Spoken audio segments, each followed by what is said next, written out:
মৰিগাঁও চহৰত দিনক দিনে বৃদ্ধি পাইছে চোৰৰ উপদ্ৰৱ। এইবাৰ চোৰৰ লক্ষ্য হৈ পৰিছে নামঘৰ আৰু ব্যক্তিগত মণিকূট। মৰিগাঁও আৰক্ষীৰ নিৰ্লিপ্ততাৰ সুযোগত চহৰখনৰ বিভিন্ন প্ৰান্তত বৃদ্ধি পাইছে চোৰৰ উপদ্ৰৱ। প্ৰতিদিনেই চহৰৰ প্ৰতিটো ৱাৰ্ডত চোৰে লৈ গৈছে নামঘৰ, মন্দিৰ, মণিকূটৰ বিভিন্ন সা সামগ্ৰী, লগতে লণ্ডভণ্ড কৰিছে মণিকূটৰ থাপনা। আনহাতে আজি নিশা মৰিগাঁৱৰ বঙৰাবাৰীৰ কেইবাঘৰৰ চৌহদত থকা মণিকূটত চোৰে চলালে চাফাই অভিযান।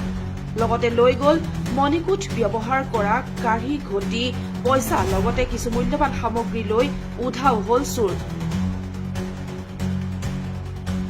বৰঙাবাৰীত ইয়াৰ পূৰ্বেও লক্ষী মন্দিৰত চোৰে উপদ্ৰৱ চলাইছিল।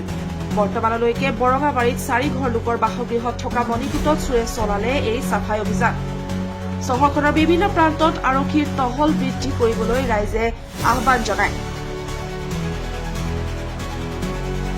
আমাৰ চুবত তাৰমানে প্ৰায় 4 ঘৰ মানুহৰ ব্যক্তিগত মণিকূটত আহি চোৰে লুটপাট কৰি লৈ গৈছে। আমাৰ ঘটি নিছে, এটা ধূপদানি নিছে, ঘটি এটা ডাঙৰ ঘটি এটা, এখনত থকা পইচা, আকৌ ধূপদানি।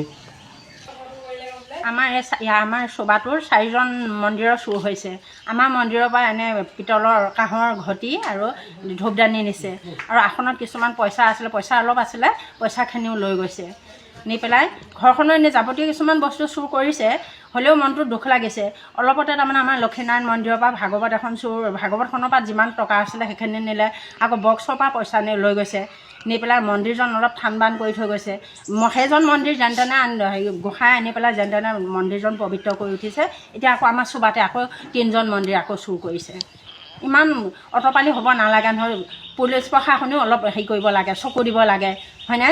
মন্দিৰতো যেতিয়া চোৰ সোমাবলৈ ওলাইছে, পুলিচ প্ৰশাসনে চকু দি পেলাই এইবিলাক বিপদৰ পৰা উদ্ধাৰ কৰিব লাগে দেশখনক।